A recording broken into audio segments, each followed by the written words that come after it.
Beleza, estamos gravando. Então, oficialmente, boa noite a todos e todas. Para mim é um prazer muito grande, uma honra muito grande estar aqui com vocês, né, dialogando nessa aula, porque me considero muito mais aqui do que nessa posição de professor, um colega de trabalho, né, alguém que está compartilhando essa experiência de ser professor de educação física há um pouco mais de 20 anos, quase 25 anos, né? São 24 anos de formado e 20 anos de Secretaria de Educação do DF, 10 anos aí atuando nas universidades, até depois que eu esqueci de botar algumas coisas lá no meu, né, na minha apresentação, né? Hoje eu também sou professor da Universidade Estadual de Goiás, sou professor efetivo, trabalhando 20 horas lá, estou na famosa jornada 6 por 1. De segunda a sexta, eu voltei aí para a Escola de Ensino Médio, no Distrito Federal, estou trabalhando no Centro Educacional do Lago, é uma escola integral, bilíngue, e para mim uma grata surpresa de ver uma escola bem organizada, uma escola com corpo docente muito afim de fazer a coisa e com uma gestão boa. Eu sei que essa, não, infelizmente, não é a realidade de todas as escolas, né? É uma escola que está ali localizada no Lago Sul, que é o maior IDH do Brasil, né? Está no meio das mansões, das embaixadas, mas uma escola pública onde 40% dos estudantes moram no Paranoá e Itapuã. Para quem não é de Brasília, né, é uma região administrativa aqui do DF. 40% em São Sebastião, outros de outras regiões administrativas, filhos de pessoas que trabalham nas embaixadas e imigrantes também, às vezes até de abrigo. Então, tem lá pessoas vindo da Venezuela, da Colômbia, de Angola, de Camarões, do Paquistão, da Coreia do Norte. Então, é uma escola bilíngue. E hoje a gente estava discutindo, por exemplo, por que a gente tem uma escola bilíngue integral, com um ginásio construído há um ano. Nunca trabalhei em 20 anos de secretaria, nunca tinha trabalhado numa escola com ginásio. E para mim é uma grata, né? É bom, apesar que a gente tem que dividir o ginásio, então a gente vai muito para o sol ainda, né? Nas outras áreas, para poder dividir o espaço, mas a gente vê que uma mesma rede pública ela tem diferentes equipamentos, diferentes políticas, né? Diferentes intenções para os seus programas e para as suas políticas, né? Tem alguém com o microfone aberto, gente? Meg. Eu já fechei. Vou botar mais um convidado. Eu tenho aquela coisa do hiperfoco, e aí, às vezes, eu estou falando aqui, eu esqueço que tem que permitir gente entrando, né? Mas vamos lá. Estava comentando aqui com uma introdução, né? Acho que a gente tem que partir da... Quando a gente vai discutir de política educacional, eu acho que nada melhor do que a gente começar a conversar sobre a nossa própria realidade, né? Deixa eu permitir uma outra pessoa. Yuri. Porque é onde, na verdade, as intenções e as omissões elas acontecem, na realidade concreta, né? Então, aqui, imagino que a maioria sejam professores de educação física que já estão atuando, outros com intenção de atuar, outros vendo se vai atuar ou não, né? Dependendo do que se apresentar, porque ser professor hoje não é uma coisa fácil, né? Exige, além de muito estudo, muita dedicação, exige também enfrentar as contradições que a gente tem nesse espaço de trabalho. Só fazer uma pergunta, tem alguém aqui que não é do DF? Puder levantar a mão aí. Se a galera... Eu sei que muita gente vai ficar com o vídeo fechado, mas se puder abrir o vídeo, eu sou professor à moda antiga, gostaria de estar presencialmente com vocês, né? Então, se puder abrir, eu humaniza mais esse nosso espaço, porque está falando com uma tela.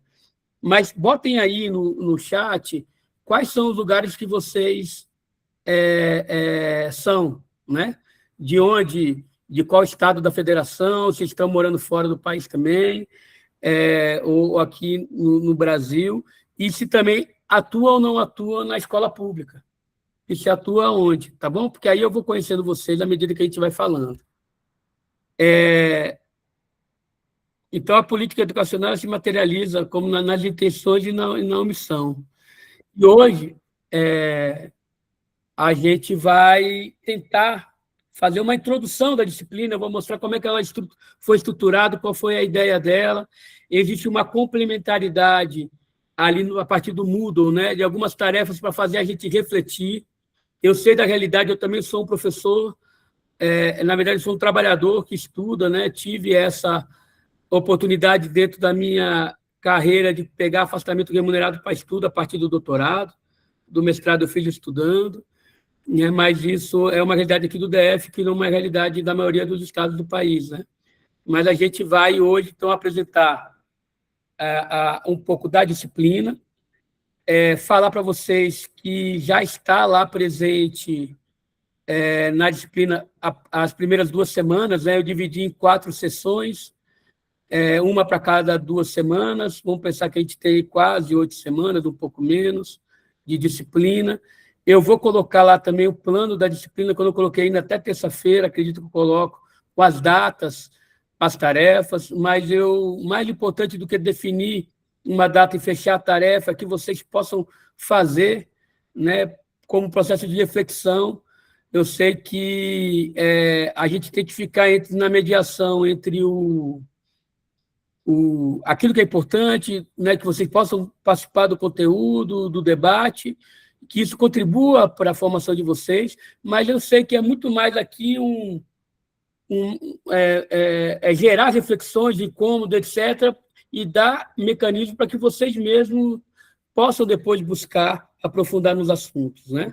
É um assunto muito complexo, falar de política educacional. À primeira vista, para muitos, pode ser um assunto não muito agradável, bom, mas eu sou fascinado porque eu entendo que não dá para se discutir educação sem pensar quais são os interesses por trás, como é que se estrutura as políticas, por que as coisas são como são, por que o currículo determina determinadas coisas, por que uma escola na Ceilândia não tem a mesma estrutura da escola lá do Lago Sul, né? Então, e não tem a mesma estrutura do interior do Piauí. Já fui muito para o Piauí, e lá todas as escolas de interior tinham ar-condicionado. As que eu fui, estaduais, pelo menos, fui pelo menos 3 escolas, todas tinham uma boa estrutura e ar-condicionado, porque o sol escaldante do Piauí não permitiria nem uma aula sequer sem um ar-condicionado, né? Mas a gente vai ali no Maranhão, também fui algumas no Maranhão, e a realidade já era diferente. E no próprio Piauí tem essa diferença, e no próprio DF você tem diferenças absurdas, né? Aquilo que é provisório muitas vezes fica por anos e anos. Aqui em Brasília a gente teve as famosas escolas de lata, né? Da década de 80, que perduraram por quase 30 anos. Então, isso tudo revela um pouquinho do que é o pano de fundo do que a gente vai falar.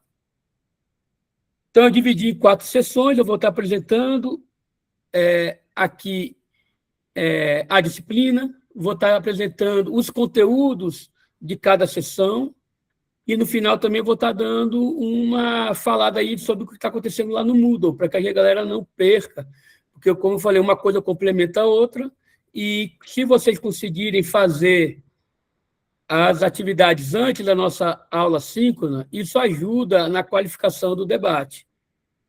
Pessoal, que nem sala de aula, se eu pudesse, eu faria um círculo aqui para olhar nos olhos de cada um. Como não posso, vocês podem, a qualquer hora, aí, levantar a mão, pegar o microfone e falar, tá bom? Não esperem até o final. Se tiverem alguma dúvida, quiserem algum questionamento, fiquem à vontade. Só uma outra pergunta para vocês antes. Quem é que teve a oportunidade de fazer aí as atividades online? Ou pelo menos viu lá, leu, ainda não respondeu, mas pelo menos viu. Vamos fazer Quem fez, levanta aquela mãozinha do coisa que aparece para mim aqui, todo mundo. Eu estou vendo 5 pessoas e 21 estão... Até agora só 2 pessoas levantaram. Já vi, mas não fiz, tudo bem. Professor, 3. só não consegui responder a atividade do dicionário. Não aparece para mim a opção para inserir a resposta. Não sei se para os demais colegas também. Eu acho que umas 4, 5 pessoas só responderam, e ela vai formando um texto único, né? Deixa eu ver aqui. Não, porque ela é uma construção coletiva. Importante vocês verem ali, na hora que vocês puderem voltar um pouquinho, acho que em 10, 15 minutinhos vocês conseguem responder, tem uma apresentação, mas a apresentação também eu tentei fazer de acordo com que vocês pudessem refletir sobre essa dimensão política da nossa vida. Mas eu vou começar aqui, então, né? A política educacional, as políticas públicas e educacionais é o tema da nossa disciplina. E aí eu quero começar, na primeira sessão, com o despertar do corpo político. Eu acho que a gente entender a política como macro, como eu falei, a gente precisa compreender como é que a gente se constrói enquanto ser humano e como é que as políticas elas atravessam e materializam naquilo que a gente tem acesso ou não tem acesso, né? Aqui, nesse grupo, todos tiveram acesso ao ensino superior e se formou como professor, né? Estamos num grupo privilegiado, porque boa parte da população brasileira não teve acesso ao ensino superior. Faço um desafio aí para vocês saberem quanto que de pessoas formadas a gente tem no Brasil. No final, a gente tenta responder aqui. Se puderem pesquisar, é importante a gente saber isso. Onde é que a gente se encaixa? Para vocês terem uma ideia, para não falar do geral, vou falar aqui do específico, nós temos cerca de 25 a 27 mil professores hoje no DF, em sala de aula. Desses, 70% desses 25 mil professores possuem especialização. Apenas, se eu não me engano, estou aqui com coisa que eu não vou abrir de novo, mas 7 mil professores. Não, 7 mil, 7%. 3 mil e poucos professores. 7% tem mestrado e menos de 3%, 1, alguma coisa, tem doutorado. E nós temos hoje 70 professores com pós-doutorados. Então, você vê como é que cada vez mais vai afunilando, quanto mais alta é a progressividade da formação. Né? Como é que isso está no cenário nacional? Se vocês acharem aí, eu tenho aqui o dado, mas gostaria que vocês também buscassem. A gente percebe que então, a gente tem a educação como direito social, no artigo 6º da Constituição, né, um patamar de direito essencial, básico, e a gente tem uma lei de diretrizes de base da educação, que ela é uma legislação infraconstitucional, que ela regulamenta como é que vai ser dado o acesso à educação, né, a esse direito à educação. E hoje nós temos como obrigatório de 4 a 17 anos, como direito do cidadão e dever do Estado e da família. Hoje, a gente pode falar que a educação ela tem uma política universalizada. No entanto, ainda existem 5 milhões de estudantes nessa faixa etária que não estão frequentando a escola. Se a gente for pensar que a Constituição é de 88, que a LDB é de 96, então você tem a universalização aí em menos de 30 anos, você ainda não conseguiu cumprir isso, né? Existem grandes gargalos para você conseguir democratizar o acesso ao direito à educação e garantir a permanência desses estudantes na escola. E esses gargalos refletem em reprovação e evasão da escola. Então, na aula de hoje, a gente vai falar um pouco do despertar do corpo político, para a gente começar a entender onde a gente está situado e como que a gente entende a política pública, né? Com o objetivo de compreender a educação física escolar como território dessa disputa entre o Estado, entre o trabalho e o capital, né? Entre o Estado e a tensão com a sociedade civil, né? Não existe neutralidade nessa quadra. Vou passar aqui. Então, como eu falei, a trilha da disciplina, a partir de 4 movimentos: despertar do corpo político, o Estado em disputa, né? O segundo é o corpo capturado, como é que a contra-reforma empresarial da educação, que hoje, segundo Luiz Carlos Freitas, né? Eu vou botar o Vitor, a Mariana e o Júlio são nossos tutores da disciplina, tá? A gente vai organizar a bibliografia lá, que não está muito bem organizada, está em 2 tópicos. A gente vai botar uma bibliografia básica e uma complementar, para aqueles que quiserem depois aprofundar, tá bom? Mas o Luiz Carlos Freitas vai falar da reforma empresarial da educação. Eu estou chamando de contra-reforma empresarial de educação, porque o Gaudêncio Frigoto, que é um professor da UERJ, e a professora Elane Berg, que é da política social, cunharam que contra-reforma é uma denominação melhor do que reforma. Porque reforma prevê que você está melhorando alguma coisa, não é? Quando você reforma a sua casa, você quer melhorar a sua casa. Quando você reforma algo, você está... No caso, eles cunham a contra-reforma como não ou ir contra um determinado direito já constituído.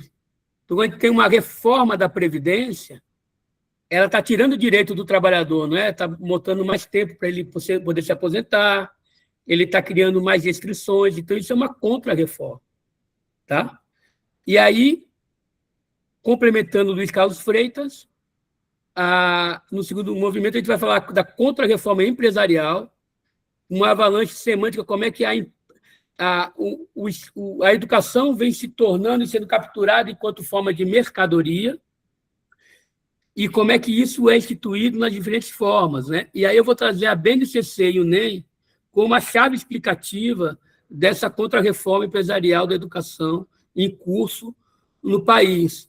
Se foi no governo Temer que essa reforma empresarial, o maior lastro, ela ainda permanece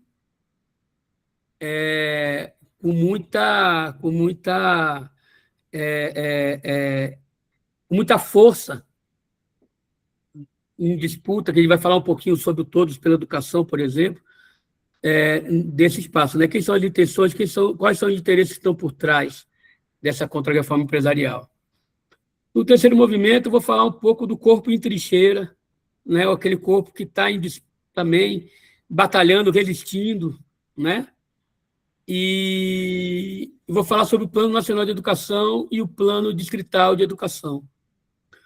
Dois instrumentos de planejamento da educação pública para transformar a educação não em uma política de governo, mas numa política de Estado, e quais são os limites, as dificuldades, e como é que o atual Estado... A gente teve a aprovação, por exemplo, do PNR, se não me engano, foi ontem, na Câmara Legislativa, depois de mais de 1 ano e meio que aconteceu a Conferência Nacional de Educação, em janeiro do ano passado. A minha pergunta, que vai ficar para essa aula, vocês já podem pensar, onde vocês estavam nas conferências municipais, nas conferências estaduais e na Conferência Nacional de Educação, que passou em 2024 e 2025 para a construção do novo PNE. Nós estamos no 3º ciclo do Plano Nacional de Educação, que vai ser implementado a partir de agora, depois de 1 ano e meio de atraso. E a gente está no 2º ciclo da construção do Plano Distrital de Educação, para quem é do DF, e também já estamos aí com 3 meses de atraso e vamos completar quase 1 ano de atraso, porque ele foi prorrogado até dezembro do próximo ano. E o 4º movimento, eu vou também trazer esse exemplo de praxis de emancipação, vou trazer como exemplo o programa Educação com Movimento, que trata da inserção dos professores de educação física na educação infantil nos anos iniciais aqui no DF. Eu acho que tem gente querendo entrar, deixa eu ver. Aqui um barulhinho. Não aparece aqui, acho que não. Tem gente com mão levantada, mas é da atividade anterior, quer falar? Joanilson. Pode continuar, gente? Tá indo legal? Estou sentindo vocês estão travados. Será que estão travados? Não. Aí. Estão me ouvindo. Vou só reforçar. Quem puder abrir a câmera, eu fico feliz em poder ver vocês, para a gente poder dialogar. Tá bom? Eu esqueci de falar também que a aula ela vai ter uma duração de 1 hora e 15. Acho que 1 hora e 15, tá? Para que a gente possa dar tempo aí da gente apresentar e ouvir vocês um pouquinho. Então, eu me empolgo, poderia falar por horas, mas estou aqui até... São poucos slides, tá? Mas a gente vai tentar se reter ao que é essencial, entrar em diálogo com vocês, para não ser uma aula maçante, tá bom? Isso aqui é só a apresentação da trilha que a gente vai fazer, são 4 aulas, e eu vou estar fazendo um revezamento com o Jonatas, né? Vocês tiveram aula com o Jonatas na semana passada, aula síncrona, e agora vocês estão tendo comigo, então a gente vai fazer sempre um revezamento dessas aulas. Então, hoje a gente vai tratar sobre o Estado,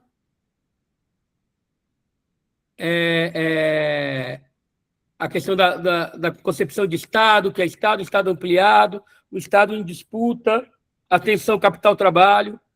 No segundo, a gente vai falar sobre a contra-reforma empresarial, a BNCC e o novo ensino médio. Então, essa aula a gente vai falar muito sobre o novo ensino médio e sobre a Base Nacional Comum Curricular. No terceiro, Plano Nacional de Educação e Plano de Estado de Educação. E no quarto, vamos tratar de uma política distrital como exemplo também das tensões, das possibilidades de resistência, mas também os problemas que a gente vem enfrentando para a sua universalização.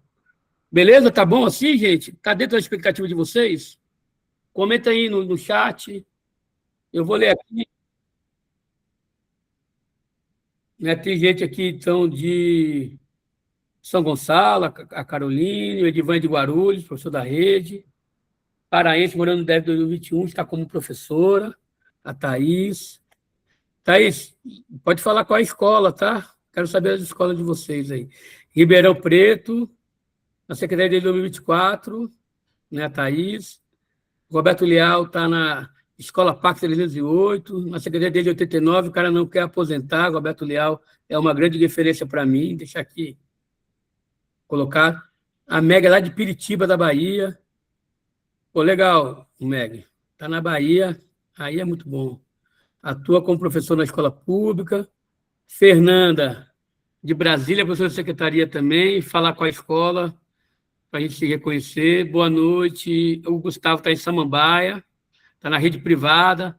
Fala com a escola aí, Gustavo, para a gente saber, fez o concurso da secretaria, não fez, como é que está, pretende ficar no ensino privado. O Saulo, de Brasília, trabalha com distribuidor de medicamentos, ainda não atua na área de formação, mas estamos esperando aí um bom professor de educação física. O Jonilson está lá na Bahia também, graduado em pedagogia, educação física e ciências biológicas. Esse vai daqui a pouco fazer matemática, português, língua estrangeira. Eu estou trabalhando numa escola bilíngue e agora eu tenho que estudar inglês. Eu nunca pensei que eu ia ter que fazer inglês mesmo para trabalhar e estou aqui na rede pública fazendo isso. Então é isso, gente. O Doriel, professor da Samambaia, a Thais que está no Gama, São Paulo, Brasândia, maravilha, Fernanda. Danilo, um grande abraço para você, tá? O Aparelho Goiás entrou aí na Secretaria de Educação, era da Escola Militar, o Danilo eu conheço. Um abraço, Tatu. Já dei aula para ele em outra especialização, mas está aqui também companheiro de uma querida professora, amiga nossa, do nosso grupo de estudo. E a Regiane também já conheço de muitos tempos, né? está na Secretaria de 2011 e agora está professora efetiva na CEF 214 Sul. Massa, vamos lá, vamos seguir. Pessoal, eu coloco 2 textos para essa semana e eu tentei não botar todos lá para não confundir vocês. Um texto é da Potiara Pereira, professora da UNB, do Serviço Social, aposentada, uma referência na área, e ela tem vários textos, vocês também, botei um, mas vocês podem pesquisar vários dela, né? E ela tem muitos textos didáticos explicando o que é política, o que é política pública, a diferença para a política social, as questões que envolvem a política social. E eu botei também um texto do Engels, chamado A Origem do Estado, da Propriedade Privada e da Família. Eu acho que ele é um texto pequeno, é um texto que Engels vai escrever já em 1880, já na sua maturidade. Inclusive, ele foi o grande companheiro aí de Marx, né? Mas ele vai escrever esse texto, esse livro, baseado no Morgan, que é um cara que estudou muitas sociedades primitivas, ele vai no Darwin, ele vai em vários autores e aí chamava isso, né, de enciclopédias da época, estudos de fundo, e aí ele vai tentar entender como é que nasce a propriedade privada, né, a partir da formação do Estado e da família. É um livro muito gostoso de ler, vale a pena, mas explica também essa formação do Estado. E depois outros autores vão aprofundar isso, né? E tem um conceito central aqui que o Estado não é um hábito neutro, né? O Estado ele nasce para conter um determinado conflito de classes que estava acontecendo. Então, a gente não tem... o Brasil ele não é Estado desde sempre, né? Ele teve todo um processo para se formar enquanto um Estado nacional. Ele foi uma terra habitada por indígenas durante muitos anos, depois ele foi colonizado, na colonização foi criado um império, então que já é uma divisão, né? Não é um território que não tem uma direção própria, mas ele está ligado a uma determinada um determinado país colonizador, mas o império a independência do Brasil traz o império para o Brasil, mas o Brasil ele tem essa característica, Carlos Nelson Coutinho vai falar, que a gente nunca teve uma revolução de baixo, sempre foram acordos de cima que fizeram as mudanças sociais e que permaneceram o privilégio de quem estava em cima. Na América Espanhola, nós tivemos a libertação da América a partir do rompimento da camada de baixo contra a Espanha, né? No Brasil não foi bem assim, porque quem, por exemplo, fez a independência do Brasil foi o próprio filho do Dom João VI, né? O Dom Pedro I. O Dom João VI era o rei de Portugal. Independência quem fez foi o filho dele, e depois ele larga aqui, deixa para o filho dele também, e vai assumir o trono em Portugal. Então, o caráter de colonização ele permaneceu até a República. Na República também houve um acordo por cima para manter privilégios de uma aristocracia, né, da monarquia, mas se manteve. Então, aí uma república, você pode ver os primeiros presidentes do Brasil são generais, né? Então, os militares sempre estiveram muito próximos, quando não à frente do poder, muito próximo dele.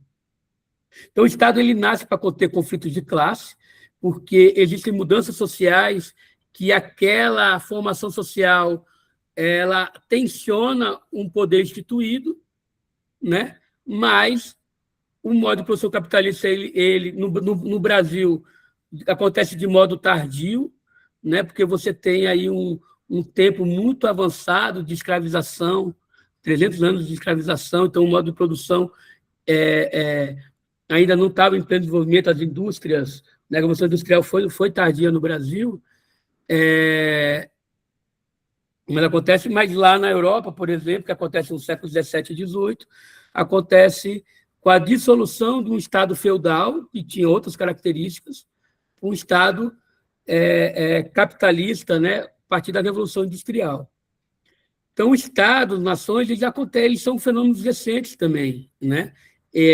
Da forma como como a gente conhece hoje, ele vem aí a Espanha, vários países da Europa são de 1400, 1500, enquanto formação desse Estado nacional. Então, o Estado nasce para conter esse conflito de classe, mas como comitê de negócios da burguesia. O que é o comitê de negócios da burguesia? Esse comitê ele gere os interesses de uma determinada classe que está no poder. Então, por mais que hoje nós temos uma democracia no qual a gente tem o sufrágio universal de votar naqueles nossos candidatos, onde a gente tem uma democracia relativa, a gente chama de democracia burguesa, as estruturas do poder elas são feitas para não ter tantas mudanças. É por isso que a gente tem o poder no país se divide em três, né, dentro da nossa república: o executivo, o legislativo e o judiciário, que deveriam ser pêndulos para que nenhum desses poderes tivessem mais força ou poder que o outro, que cada um atuasse de forma equilibrada. Mas, na verdade, esse mito dessa neutralidade ele se cai porque, dentro desses espaços de poderes, os interesses que são com mais força são os interesses da burguesia. Né? E aí, uma pergunta aqui para a gente refletir, né? Por que o Estado investe em programas que focam apenas na saúde individual ou no comportamento, em vez da cultura corporal crítica? Porque ainda, né, vamos fazer aqui já um paralelo com a educação física escolar, né, porque ainda é tão difícil e é tão, para quem está em sala de aula, né, por que é tão difícil a gente reconhecer para que serve a educação física? Por que a educação física ela está lá como componente curricular obrigatório dentro da escola, assim como matemática, português, biologia, etc., mas será que nós, como professores, sabemos o que a gente tem a ensinar? Qual é a nossa área? O que a gente tem que fazer lá?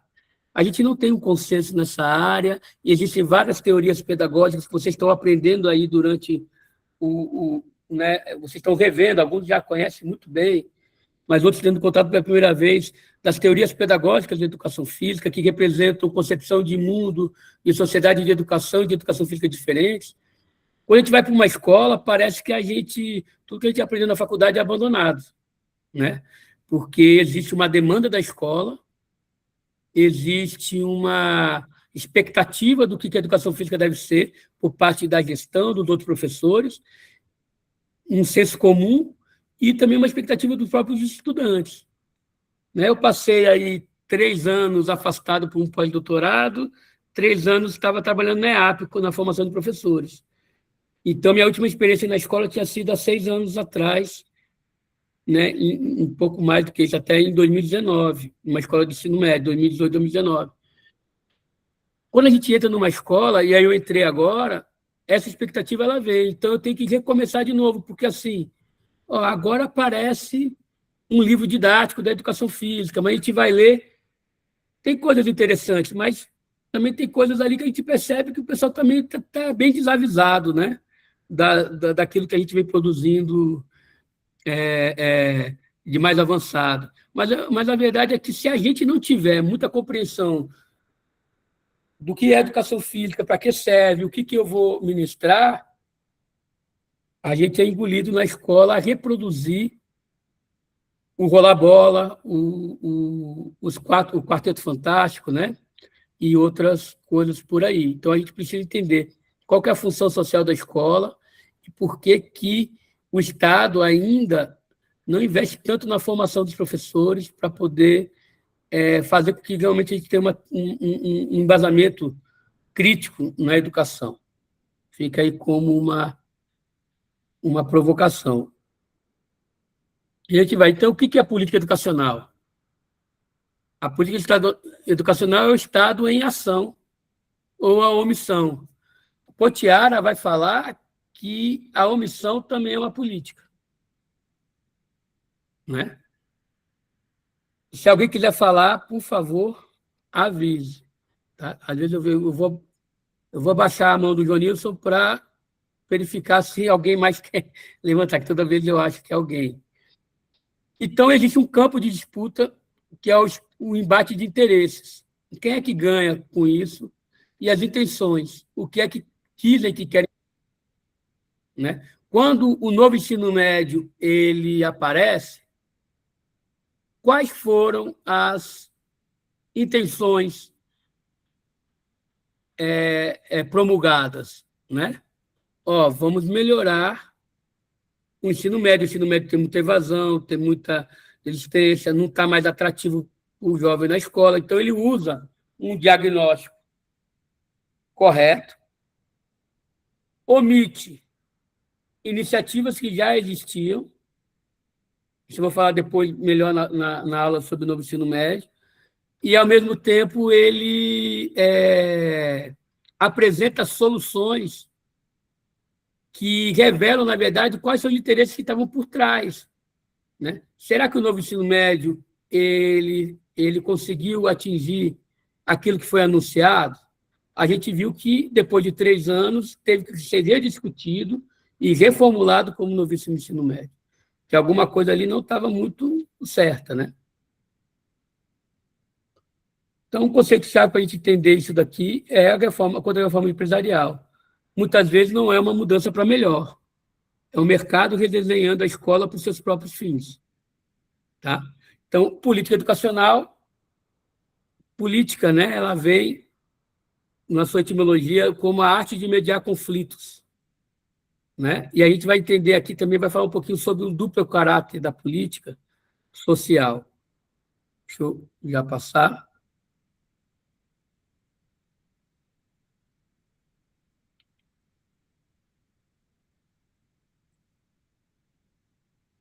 A política social ela vem para responder um problema da sociedade. Tá? Então, a gente tem aí um direito, é uma resposta do Estado a uma determinada reivindicação que está no cerne da sociedade. Então, se a gente tem a Constituição Federal que diz que a educação é um direito, como é que o Estado vai oferecer esse direito? Ele precisa desenvolver políticas. Né? E aí o duplo caráter ele vai falar o seguinte, ao mesmo tempo que ela vai omitir que a base da não consecução daquele direito, né, se a gente está num modo de produção capitalista que tem uma forma de ser, uma forma de estar no mundo, de fazer a gente ser, qual é a mudança que o modo de produção capitalista fez na vida da gente? Porque hoje a gente vende a nossa força de trabalho para ganhar nosso salário. Não é isso que nos distingue nesse modo de produção de outros? No escravagista, o cara não vendia a força de trabalho. A força de trabalho dele era tomada. No sistema feudal, ele não vendia. Ele pegava emprestado uma determinada parcela da terra do cara que tinha a terra toda e dava parte daquilo que ele produzia para aquele senhor que era o dono, o proprietário da terra.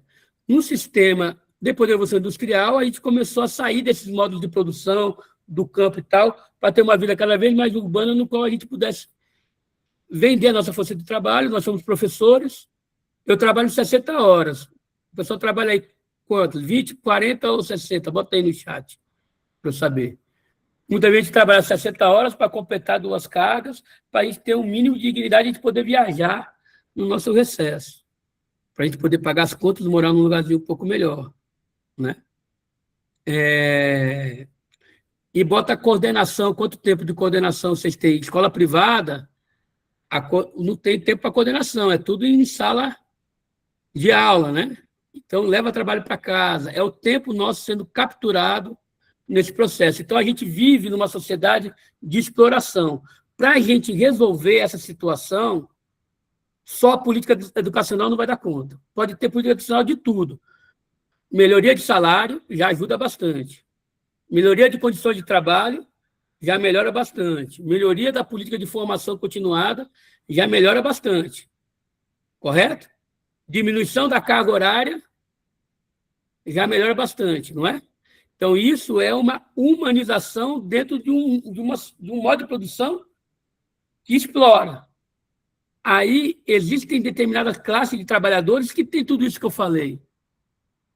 Esses são, hoje, quase que uma casta perante os outros trabalhadores. Aqui no DF, nós somos de 19 ou 20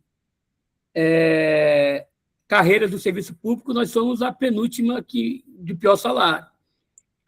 Ou o primeiro lá salário, o cara tem um salário bom, 40 mil reais, 30 mil reais.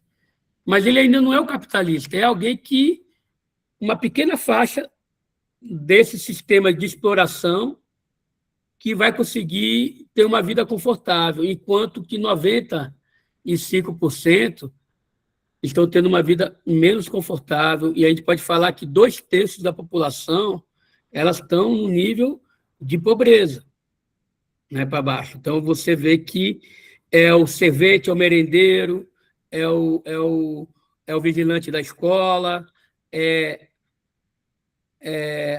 o educador social. Aqui no DF nós temos essa questão, gente muito qualificada, ex-alunos, gente que está a fim de contribuir, que ganha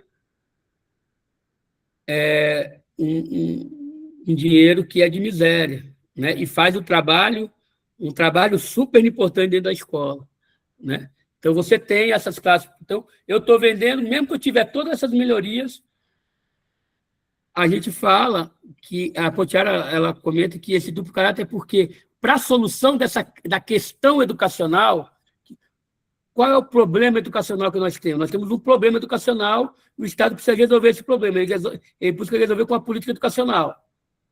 Então, o Plano Nacional de Educação, a LDB, a BNCC, mas a gente só vai conseguir resolver essa questão quando a gente superar o modo de produção capitalista, porque nele a gente não vai dar conta.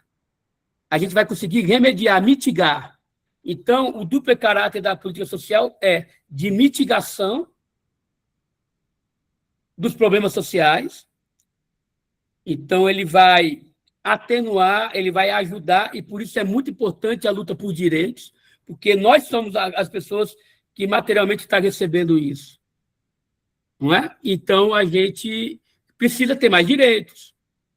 Precisa ter, hoje, todos nós que atuamos em escola, trabalhamos com turma inclusiva, temos jovens, crianças com transtorno do espectro autista, com síndrome de Down, com deficiência, ou com...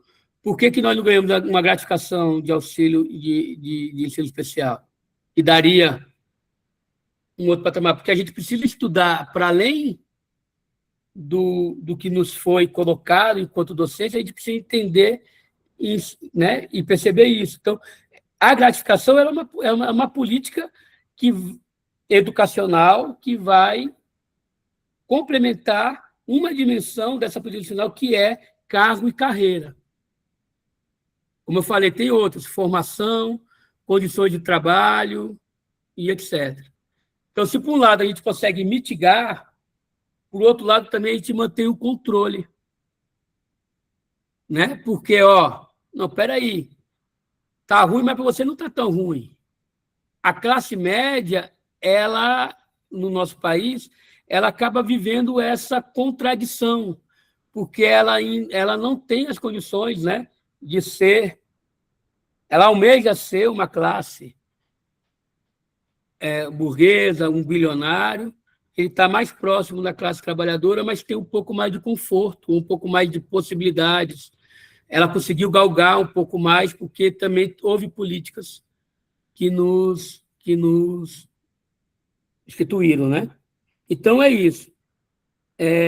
Ao mesmo tempo, existe, por um lado, é importante a gente lutar por política social, é fundamental, sem ela a gente estaria na barbárie, mas, ao mesmo tempo, ela não resolve o problema como um todo. Beleza? Até aí, gente. Estamos entendendo? Está dando para acompanhar? Já estamos chegando para o final de vocês um pouquinho, a gente vai fazer algumas provocações, tá?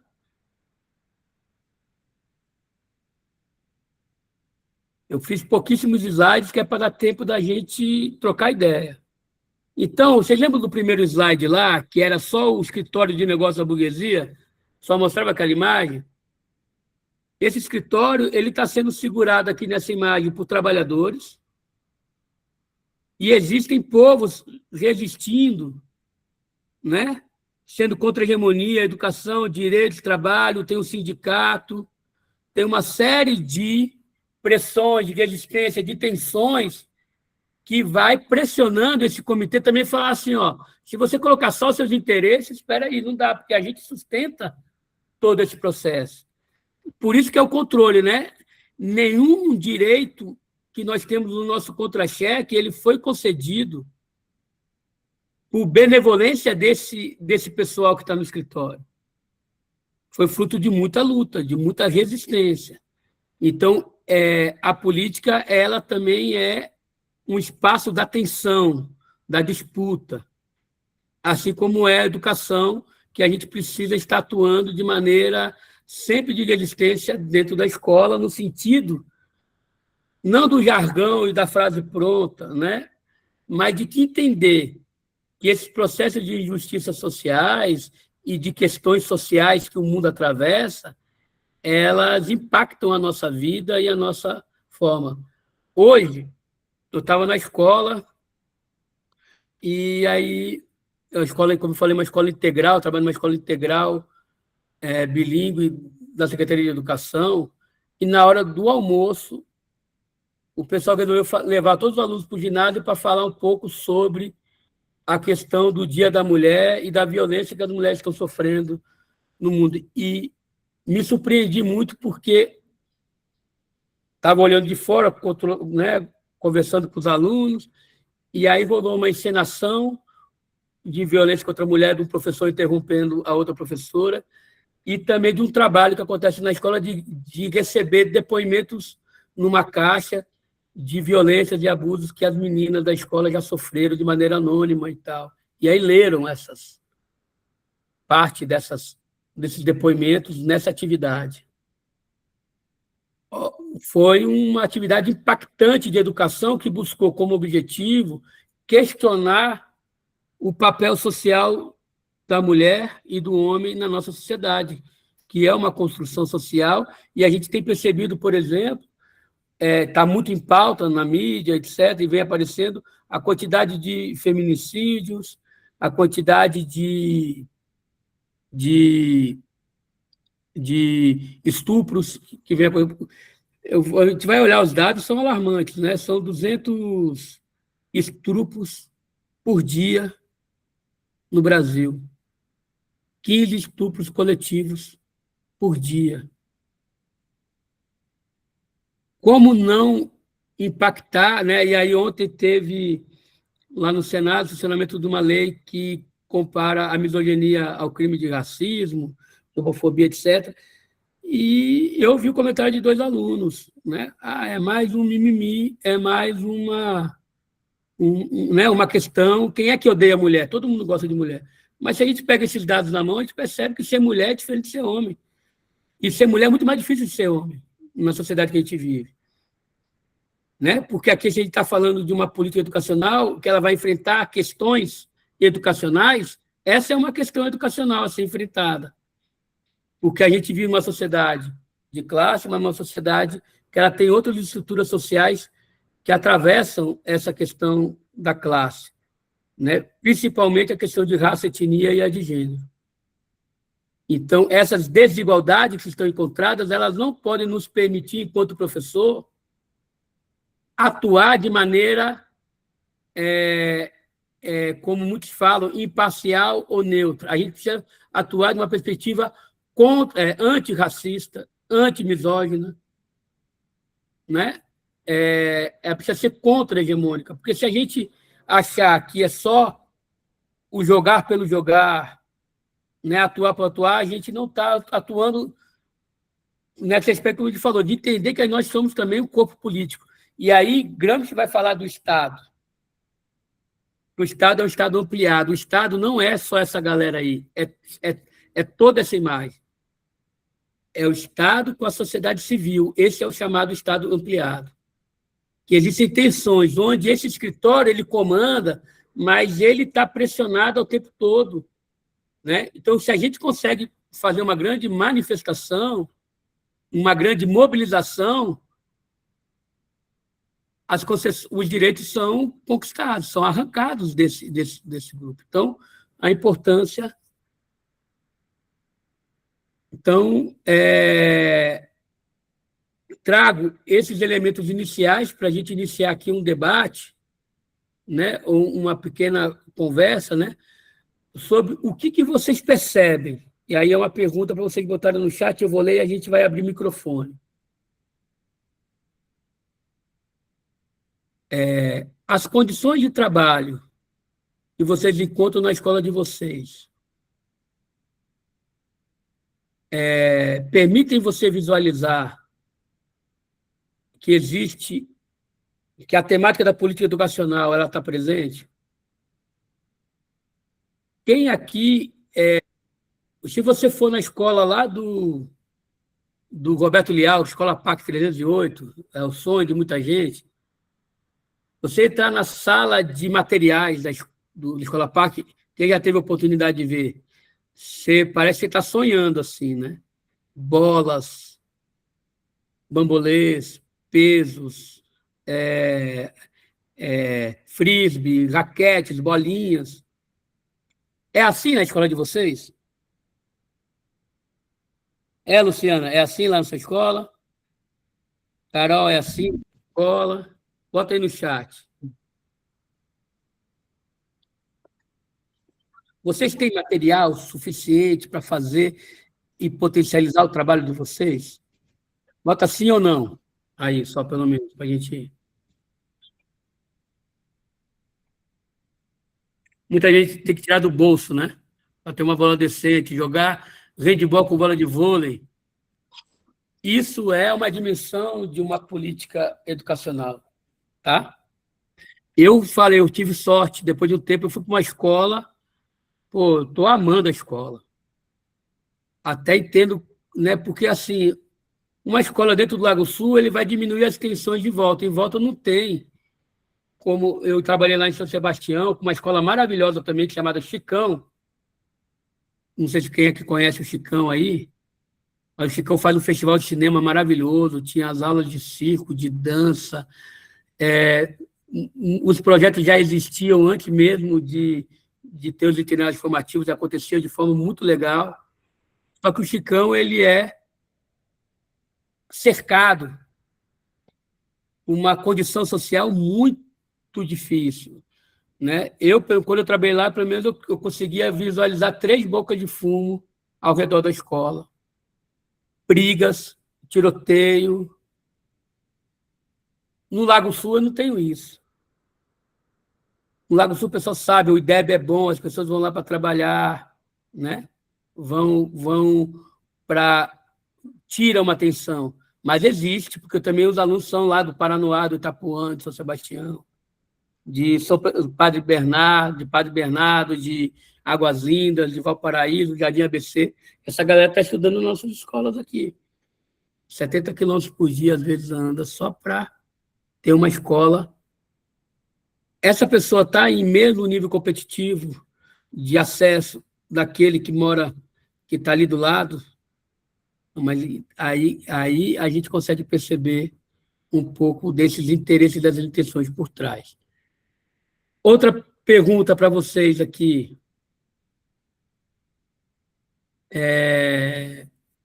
Já viu carga horária, né? Já falamos de carga horária, já vimos aí. Bota quantos quilômetros vocês trabalham da escola que vocês moram?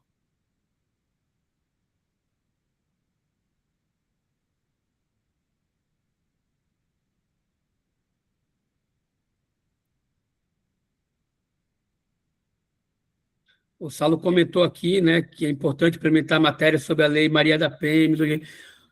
Eu vou falar amanhã não, na próxima aula, a gente vai falar um pouquinho mais sobre o novo ensino médio. E aí eu vou tentar até trazer isso. Eu fiz um estudo sobre o novo ensino médio, foi fruto do meu pós-doutorado, e aí agora eu fui trabalhar numa escola de ensino médio, só que é uma escola integral. Muda completamente o entendimento, né? Eu fiz as pesquisas na escola de ensino médio, falei, pô, uma escola de ensino integral dá uma outra dimensão, com apoio de embaixadas, com uma série de bolsas, etc. Ó, é possível uma escola pública ser boa no ensino médio. Alguém trabalha no Instituto Federal? Aqui? O Instituto Federal também é um exemplo de algo que o ensino médio já vinha fazendo bem, salário melhor, estrutura melhor, formação com mais... Você vai ter uma escola melhor. E a gente tem isso dentro da divisão. A gente tem uma escola pobre para o pobre e uma escola rica para o rico. Vamos ver lá as respostas da galera. 3 quilômetros, 10 quilômetros. Vocês estão bem, hein? Sentaram na janela, todo mundo, hein? Eu estou com 20 anos de secretaria, o mais perto que eu consegui foi uns 7, 8 quilômetros, 10 quilômetros. Agora eu estou aqui, não sei quantos quilômetros, acho que eu estou 12 quilômetros. Mas já está bom. Já trabalhei há 30, 40, educação do campo. Minha última pergunta de provocação para a gente abrir, para vocês, para a gente ouvir, eu quero ouvir falas, tá?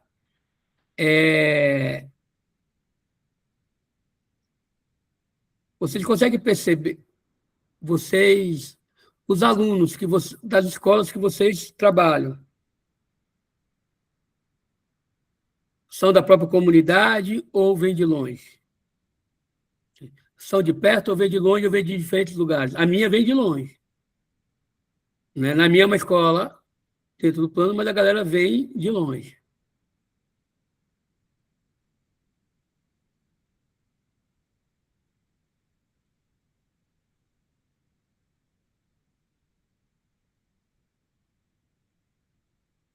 A última pergunta que eu queria saber, só para ter um diagnóstico, depois deixa o pessoal acabar de responder, né?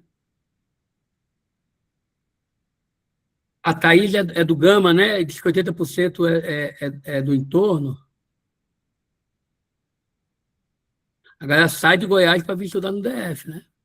A galera sai lá de Formosa, a galera sai de Ismaí, sai de Valparaíso. Por quê, né? Hoje menos, né? Hoje melhorou um pouquinho a rede e o DF piorou bastante, mas ainda temos uma diferença aí dependendo da região. A outra que eu ia perguntar que surgiu aqui, já esqueci, mas tudo bem. Pessoal,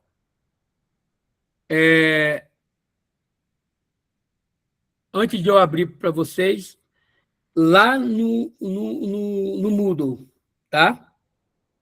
Tem uma primeira tarefa, que eu vou abrir aqui para vocês, tá? A gente...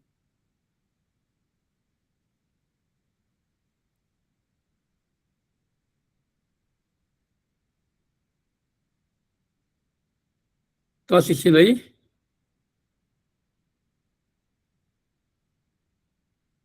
Nós temos umas boas-vindas aqui, as dimensões de um corpo político, no qual eu me apresento, tá? Então, quem quiser me conhecer, não vou apresentar de novo, não. Estou aqui, ó. Eu apresento a dimensão do meu corpo-trabalho e a minha experiência no chão da escola. Sou professor aí há 20 anos da Secretaria de Educação, tá bom? O crítico e a formação de professores. Então, aqui eu também tive uma experiência, tenho uma experiência aí de pelo menos 11 anos dentro da universidade, 11 anos na UNB, orientando o mestrado profissional em educação física escolar. Meu último orientando está defendendo aí dia 2, semana que vem, o Diego, professor de ensino médio aqui do DF. Eu estou saindo do programa porque estou trabalhando 60 horas, né? Tá bom? Não dá para... Eu tenho que, agora, lá na UEG, entrar nos programas lá e tal, e estar aqui dentro do DF trabalhando também. Então, foi uma experiência muito positiva. Foram 8 anos atuando no mestrado da UNB. Uma dimensão aí do corpo coletivo e as mudanças que a gente quer no mundo. Então, sou uma pessoa aí que sempre esteve envolvido nos movimentos sociais, fui forjado no movimento estudantil, depois sempre de base de sindicato, do CBCE-DF, na luta fora a CREF da escola, no Fórum Popular e Permanente de Esporte e Lazer do Distrito Federal, não é, Roberto? No coletivo de professores aqui do DF. Eu fui coordenador distrital da ANFOP, que é a Associação Nacional de Formação dos Professores dos Profissionais de Educação, uma entidade de luta da educação. A partir dela, eu integro o Fórum Distrital de Educação, organizei e participei das 3 conferências nacionais de esporte, distrital, municipal e estadual, porque também na primeira eu estive lá em Pernambuco. Organizei os 4 ou 5 seminários de educação física escolar aqui do DF, em conjunto com o CIP, com o CBCE-DF.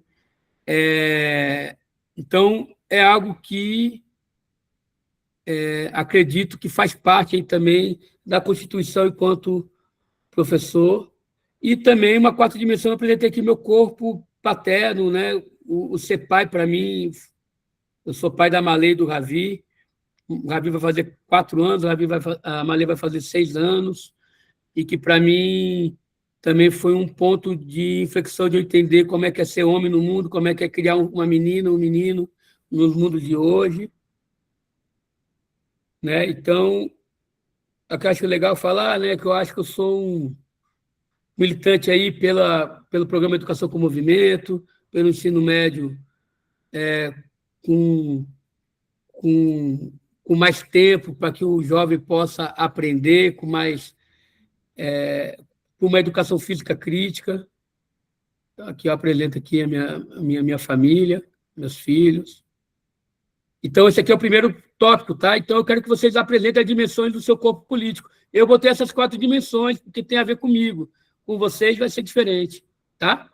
Você apresenta algumas dessas dimensões, pode ser 1, 2, 3, 4, mas é importante. Deixa eu só botar a tomada do computador aqui antes que caia a bateria, rapidinho.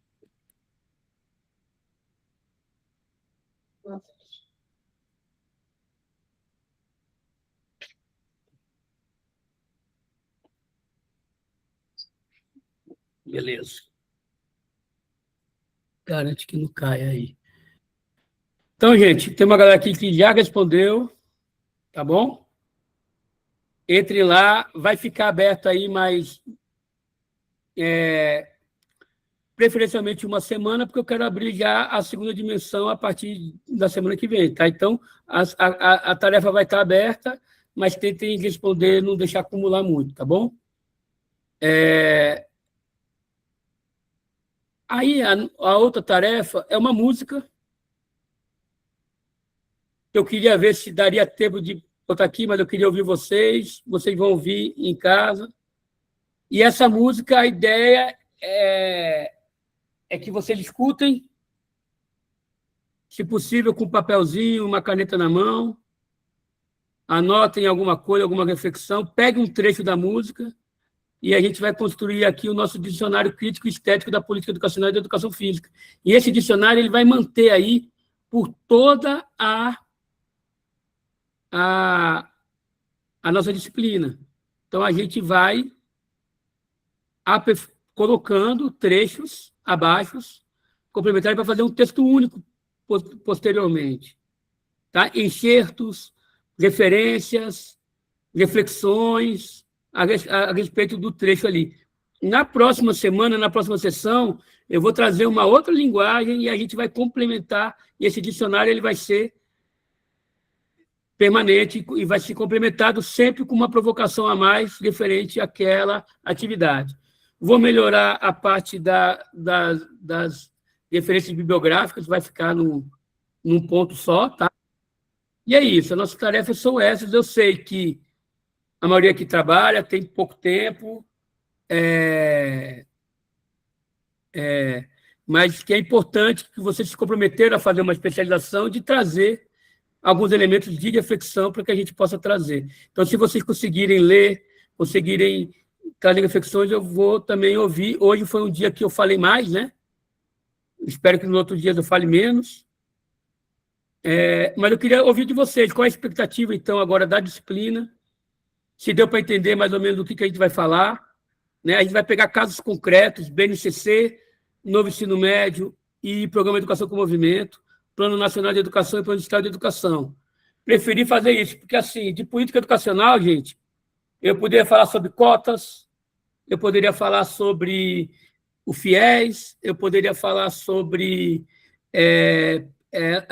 política de assistência na universidade, mas pensando aqui numa disciplina de educação física escolar, uma especialização. Eu quis trazer aquilo que são, acho, mais significativo para a gente. Primeiro, entender esse contexto, que é a Contra-Reforma Empresarial da Educação, trazer a BNCC e o Novo Ensino Médio como exemplos de chaves explicativas disso, mas como é que isso impacta a educação física, né? Então, eu vou trazer aqui, bem pormenorizado, uma pesquisa que eu fiz, né, junto com um grupo, né, faço parte do grupo Síntese, tá? Com o grupo de educação física escolar aqui da Universidade de Brasília. Convido a todos vocês a participarem, tá bom? Pode ser de forma online, né? A gente faz encontros mensais e aí tem algumas atividades que a gente participa. Bem, e aí, depois disso, eu vou falar sobre o Plano Nacional de Educação e o Plano Distrital de Educação, que tem a ver com esse planejamento mais amplo também. Depois eu vou para uma política específica, destrinchar como é que se analisa um programa, como é que a gente vê as contradições, com um pouco do seu histórico, entender como é que é o desenho dessa política pública e educacional, né? Temos aqui Roberto Leal, que é um dos criadores do programa Educação com Movimento, né?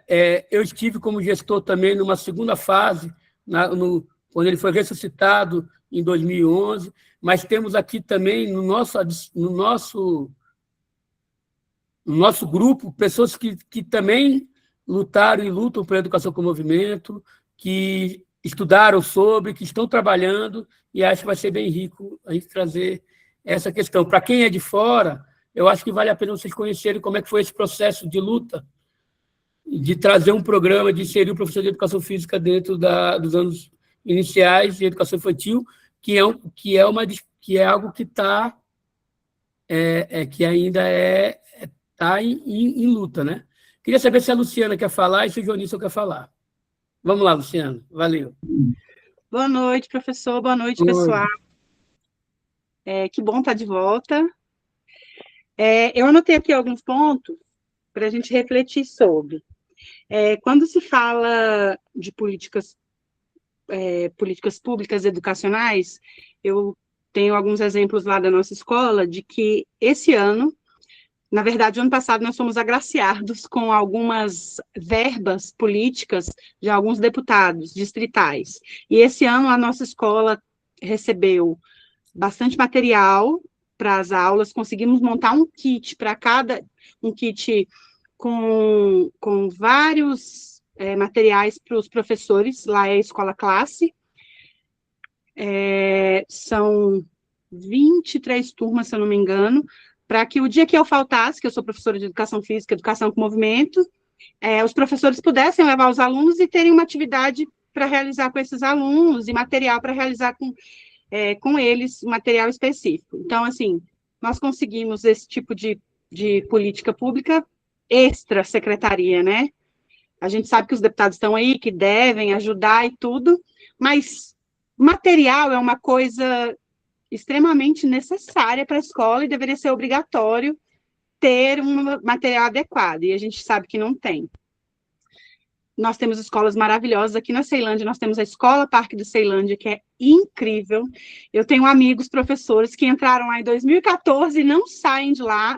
A minha colega também chama Luciana, ela é do vôlei, ela fala, Lu, a estrutura é incrível, lá não falta nada.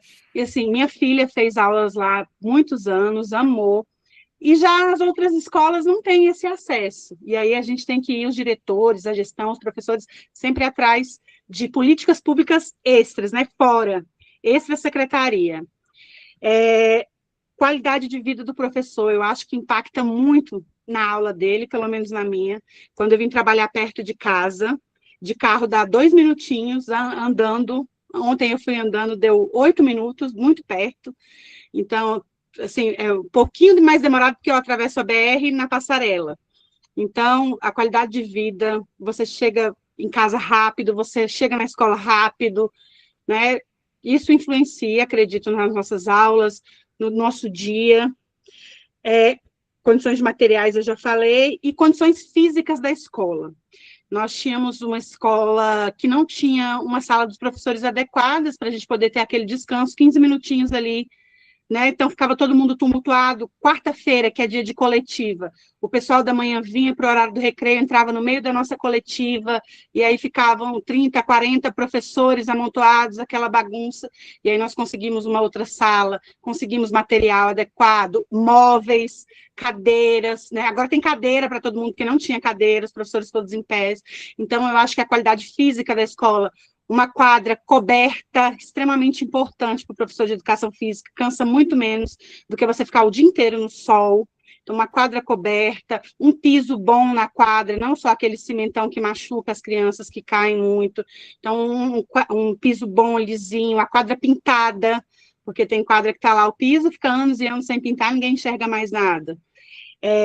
Acho que tudo isso melhora as nossas aulas, melhora a nossa forma de trabalhar, mas nós também temos, infelizmente ainda, alguns profissionais de várias áreas que às vezes são contra alguns direitos que a gente conquista lutando, né?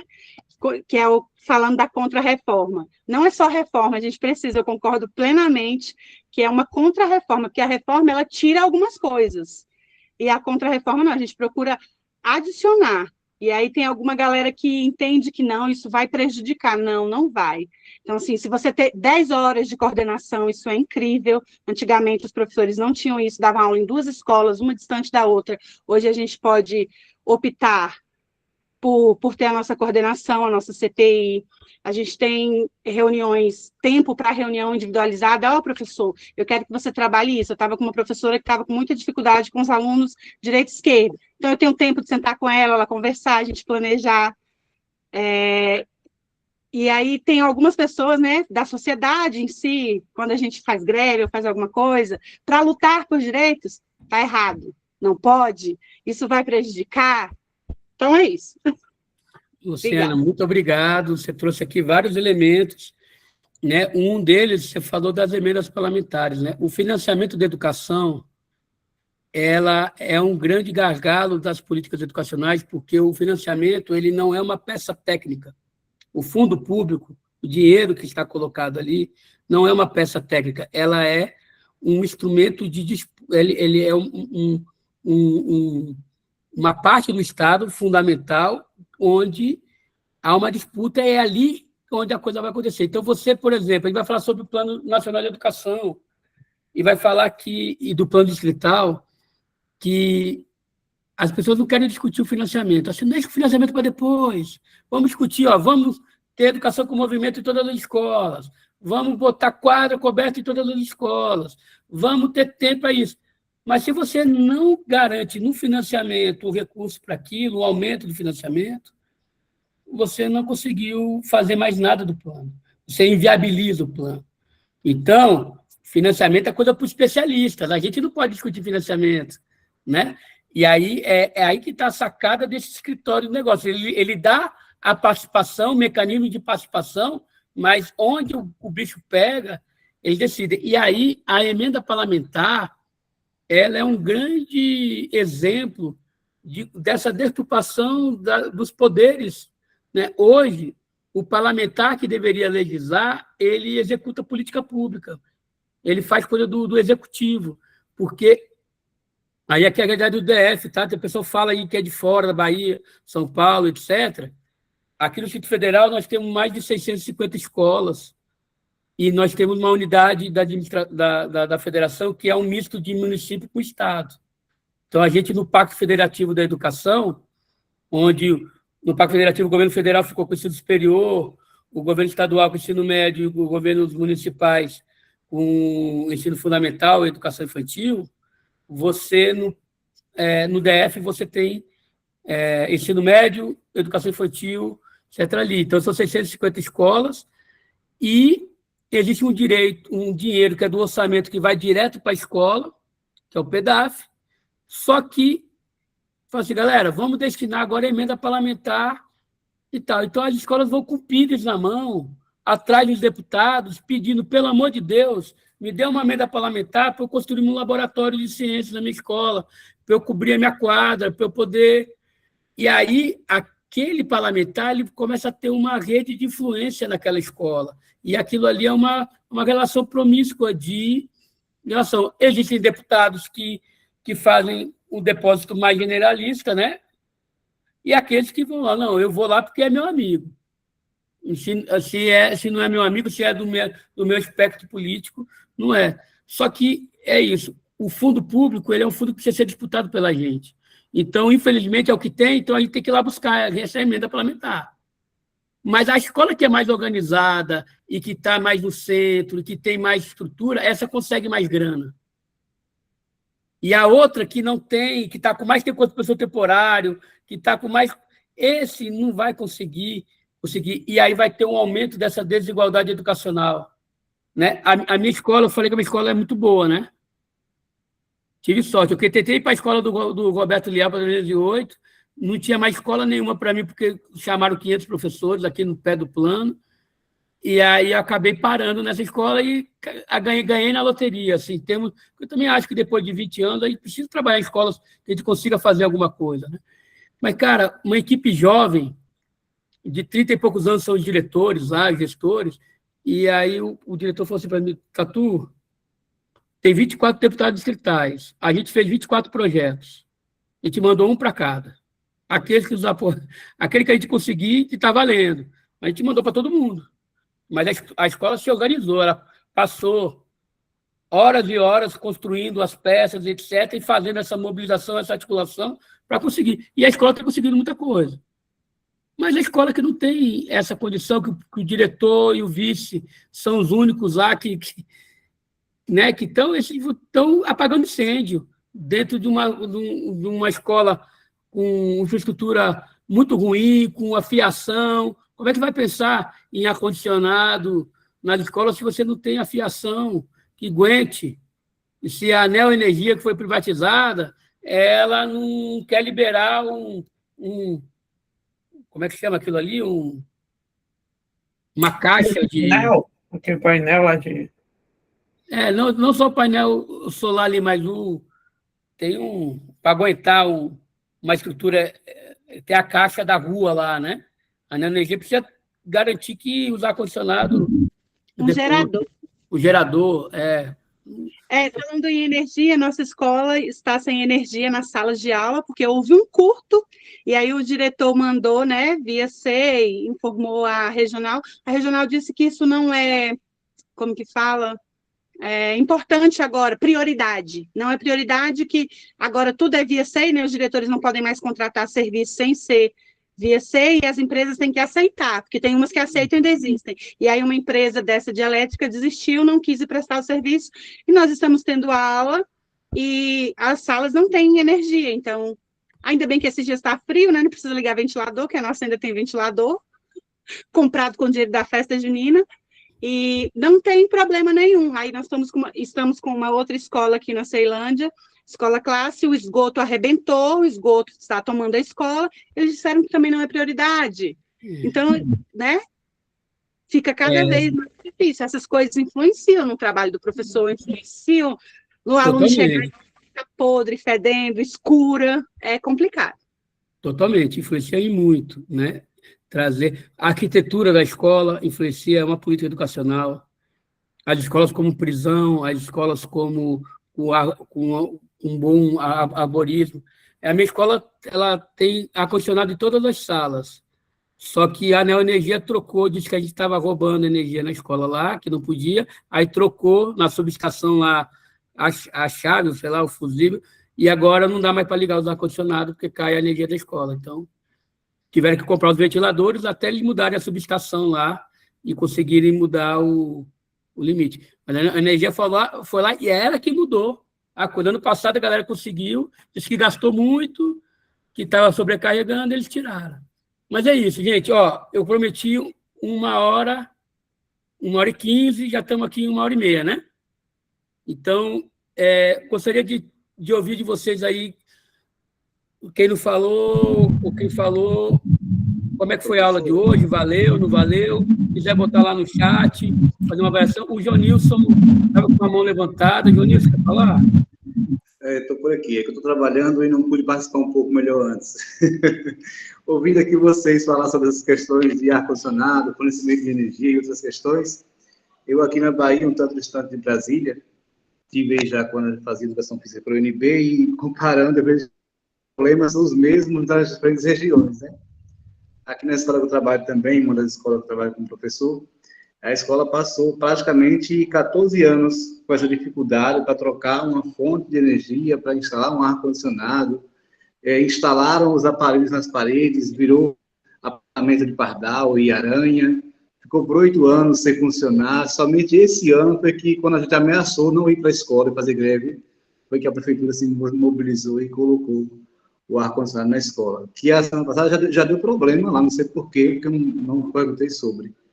E aí a gente vê como é que as políticas públicas, né, a nível de país, estão acontecendo, né? O pouco que fazem, às vezes, em relação a algumas questões, que às vezes em alguns locais, né, talvez por um querer maior político, ou por outras influências, estão bem abastecidas, mas em outros pontos as necessidades são muitas. Era isso, obrigado. Beleza, Jonilson. Fernanda? Bom, rapidinho, só.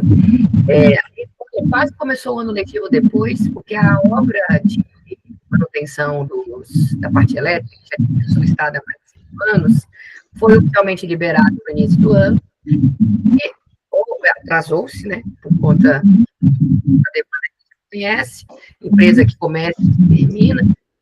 Até hoje a gente não tem as tomadas, então ainda bem que a gente começou o ano atrasado, ainda estaria bimestre atrasado. Ainda bem que a gente seguiu.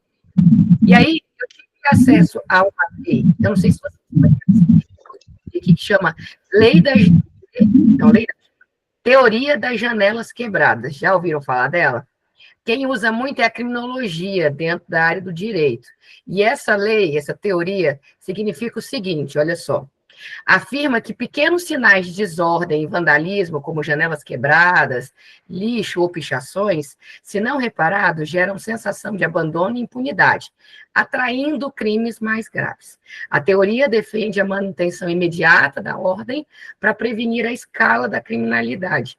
Dentro da criminalidade, né, do direito, eles trazem essa teoria como uma forma de impulsionar, e fizeram várias pesquisas no mundo inteiro. Aqueles bairros que são mais abandonados, mais destroçados, há um aumento, né, da criminalidade. Se a gente faz isso dentro de uma analogia dessa destruição, desse depenamento que a gente tem da nossa educação pública, eles estão conversando diretamente com essas teorias da sensação de abandono, de fracasso, e aí a estrutura física, como um terceiro educador, né, se a gente para pensar também, ele interfere, ou ele afeta, né, de qualquer maneira ele afeta, positivo ou negativamente, essa produção dos alunos. E aí, se a gente junta isso tudo, aí você tem uma estrutura que é deficitária, você tem um professor que se sente desvalorizado, que não tem nem aparência física para a gente chegar e dar uma condição de boas-vindas para os estudantes, né?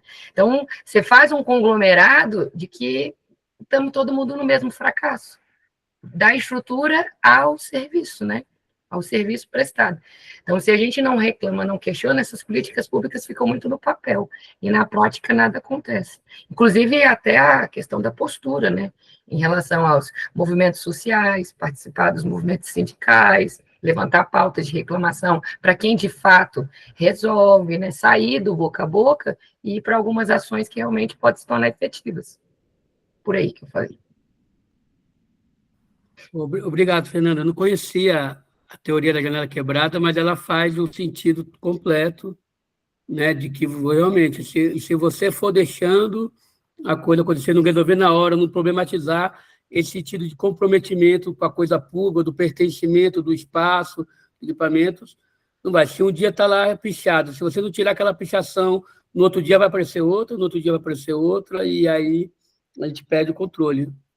Concordo perfeitamente. E aí, Fernanda, e o que a gente traz, eu acho que Darcy Ribeiro foi muito feliz quando ele falou que a crise da educação não é uma crise, é um projeto, né?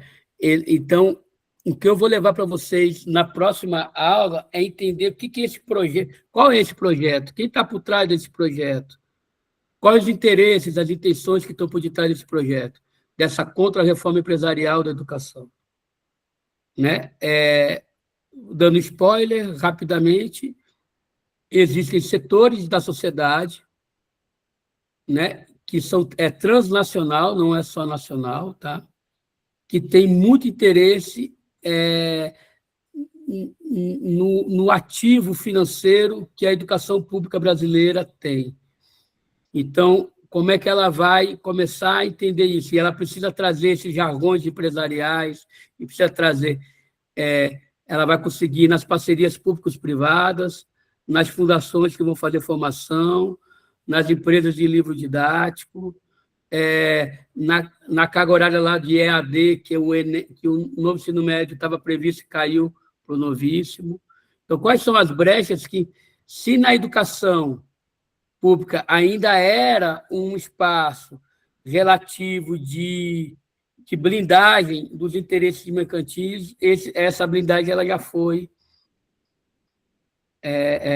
descascada, né? Já foi tirada, e a gente hoje, né, tem muita coisa. A não profissionalização docente, pessoas sem licenciatura atuando dentro da escola, né? E não é no sentido aqui de atacar ninguém, mas a gente batalhou na educação para ter profissionais de educação, não a tia, não o amigo da escola, né? E aí, olha a contradição que nós temos. Nós temos hoje os educadores sociais, que são pessoas que estão desenvolvendo um trabalho muito importante na escola, falo aqui do Distrito Federal, tá, gente? Depois vamos fazer os paralelos. A gente tem uma figura... O educador social ele vai ganhar só uma ajuda de curso para ele no dia na escola. Ele fica lá, às vezes, 4, 6 horas, 8 horas dentro da escola. 8 horas quando ele dobra, né? Que é 4 horas, aí ele dobra. Ele vai ganhar só uma ajuda de custo, que já foi de R$ 10 por dia, hoje não sei quanto é que é, depois vamos descobrir. Hoje já é o transporte e a alimentação que ele vai receber, e eles estão assumindo turmas.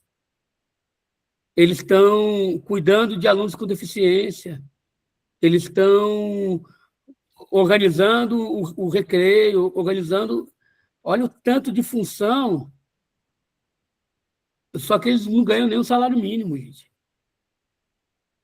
Olha a precarização, olha a intensificação do trabalho nosso, né? O novo ensino médio, depois vou mostrar isso no coisa do novo ensino médio também.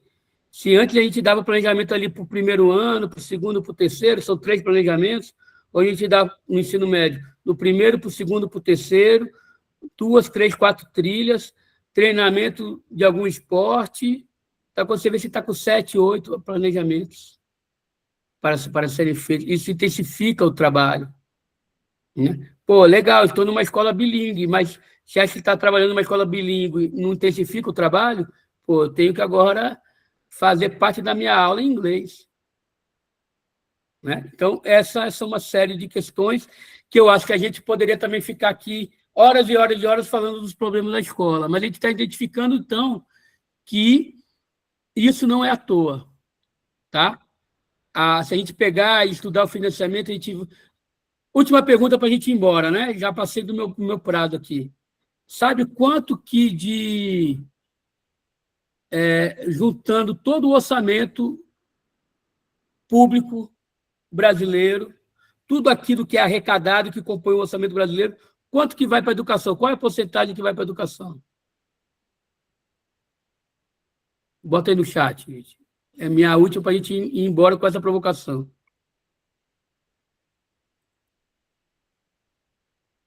Quem chegar mais perto ganha um bombom.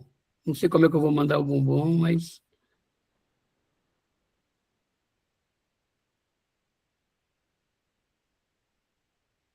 Foi?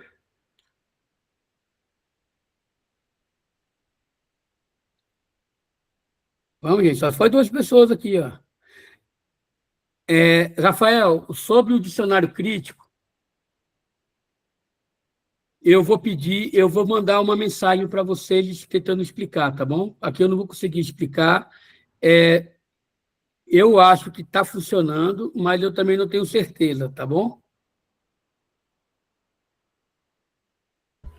Tem gente que já respondeu, mas aí eu vou pegar um tutorialzinho e mandar para vocês mensagem, pelo menos até amanhã, tá bom? Professor, eu entrei lá na plataforma do Aprender e eu acho que a dúvida é só porque tem um espaçozinho que está escrito ver. Se clicar, aí aparece lá, editar, nananã, tem outras palavras. Se você clicar em editar, aí dá para você começar a escrever e colocar lá, começar a fazer o texto todo mundo. Acho que é essa a dúvida da maioria. Beleza, está aqui, né? Então, vamos lá. Tem imprimir aqui, tem um ver aqui embaixo, né? Deixa eu ver se para mim aparece. Para mim aparece imprimir. E se vê, aí se clicar, aparecem outras palavras, editar e tudo mais. Editar, comentários. Vocês vão editar e vão botar lá um trecho e vão fazer uma reflexão em cima, tá bom? Então é isso mesmo. Professor, é um wiki? Oi. Essa produção é tipo um wiki, uma produção de texto coletiva? A ideia é que a gente consiga... você pode comentar o que o colega colocou, você pode colocar um trecho novo, depois a gente vai ver se teve algum sentido na coisa. A ideia é que a gente faça um texto único.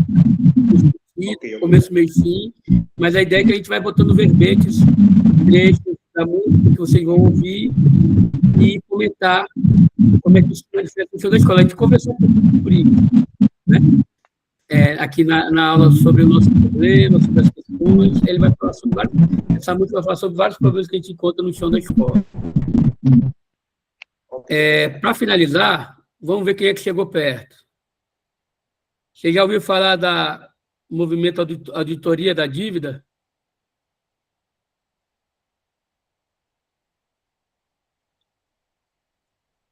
42% da dívida pública, quer dizer, 42% do orçamento federal executado, pago, de 5 trilhões, 42 foi para juros e amortização da dívida. Para a educação, 3,18%. Para a saúde, 4,27%. Para a assistência social, 5,6%. Bolsa Família, está tudo aqui, 5%. Previdência Social, 20%. Transferência para o Estado, 11%. Para o esporte, vocês sabem? Isso aqui foi em 2025.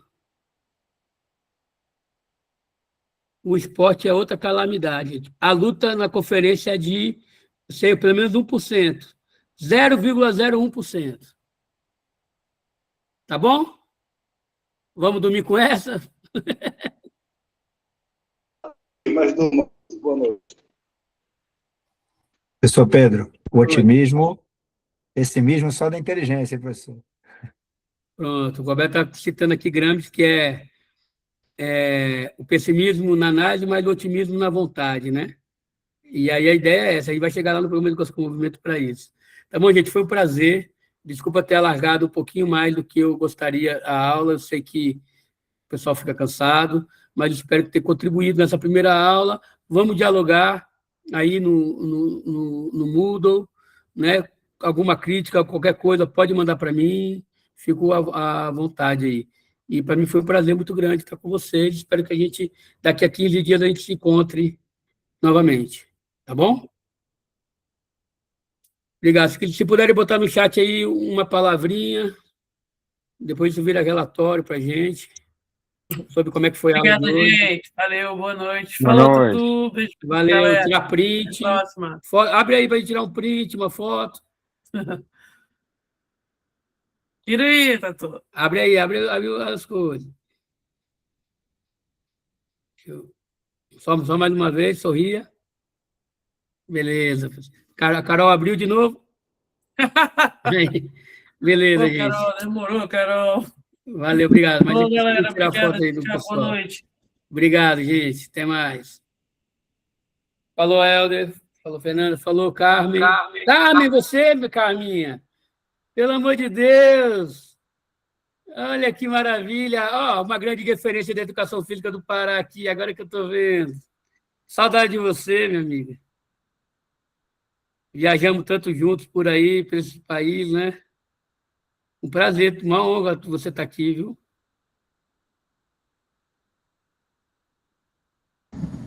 Uma honra também estar aqui Ah, nesse que massa. grupo maravilhoso. Formação, né? A gente vai se acomodando, vai ficando muito confortável, né? Aí vem um tufão e vamos começar tudo de novo, ou então, se não, de uma determinada linha, né? E a gente vai se formando, né? Para a gente se melhorar e melhorar as nossas aulas, né?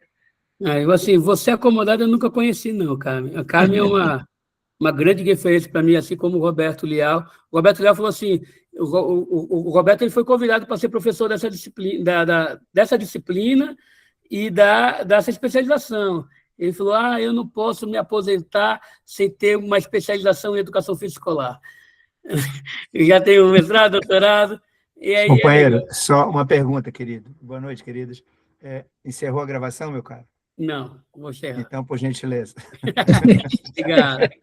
Já estamos na